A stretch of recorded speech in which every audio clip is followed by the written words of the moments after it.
देखिए, भारत का जो संविधान है वो जनप्रतिनिधियों के लिए योग्यता और अयोग्यता के प्रावधान बहुत स्पष्ट रूप से तय करता है। लोकसभा से लेकर पंचायत चुनाव तक लड़ने के लिए योग्यताएं तय की गई हैं, जिसमें अनुच्छेद 84 में संसद सदस्य के लिए योग्यता, अनुच्छेद 173 में राज्य विधानसभा सदस्य के लिए योग्यता और अनुच्छेद 243F पंचायत प्रतिनिधियों के लिए योग्यता।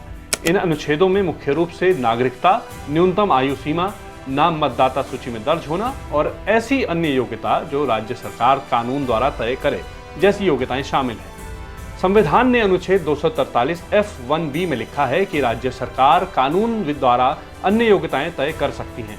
इसका मतलब यह है कि तकनीकी रूप से तो राज्य सरकार चाहे तो कानून बनाकर परीक्षा पास करने को भी एक अतिरिक्त योग्यता बना सकती है, लेकिन ऐसा करने से संविधान की मूल भावना लोकतंत्र में समान भागीदारी की अनुपालना नहीं होगी, क्योंकि किसी भी नागरिक के चुनाव लड़ने के लिए मौलिक अधिकार आर्टिकल 326 का हनन माना जा सकता है। इसीलिए ऐसी परीक्षा को न्यायालय में चुनौती दी जा सकती है कि ये असमानता आर्टिकल 14 और जनप्रतिनिधियों के अधिकार के खिलाफ है। यानी आसान शब्दों में कहें तो ऐसी परीक्षा करवाना असंभव ही कहा जा सकता है। सवाल ये भी उठता है कि जनप्रतिनिधि कम से कम पढ़ा लिखा तो होना ही चाहिए। ये उम्मीदवार की योग्यता में शामिल होना चाहिए था। ये सोचना भी आपका गलत नहीं है, लेकिन इसके ना लागू हो पाने की एक बड़ी वजह भी है।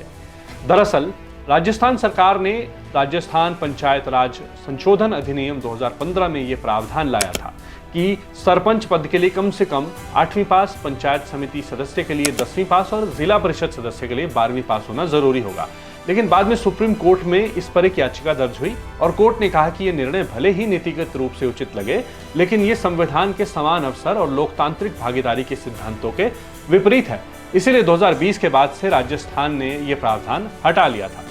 वहीं कुछ बुद्धिजीवी लोग ये भी तर्क देते हैं कि जनप्रतिनिधि जनता के बीच रहने वाला वो व्यक्ति होना चाहिए जो उनके दुख दर्द को समझता हो और जनता के लिए सरकार से भी भिड़ने की हिम्मत रखता हो।